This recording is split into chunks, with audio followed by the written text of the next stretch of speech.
You know, I think there's a high school girl I'm going to meet in heaven one day. I don't know who she is, but in a little Methodist church in Alabama one night, she picked out the meanest kid in her senior class and brought him to a Truth concert. His name is David Summerall. He'd been in jail 7 times. And that night in that Truth concert, David Summerall, who stood in the back, gave his heart to the Lord. 12 years later, he called my office and he said, "My name is David and I want to tell you a story." He told me that story. He said, "After I became a Christian in your concert," he said, "God called me to a ministry and I went to Bible college."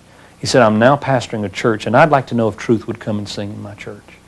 Well, of course we'd go because I love that story.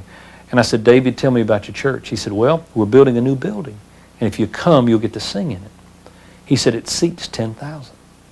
And I said, 10,000? I couldn't believe it. And he said, "Will you come?" And I said, "I sure will."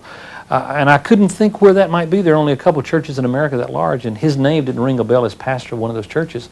And I said, "David, where are you calling from?" He said, "Well, I'm calling you from Manila, the Philippines. Will you come?"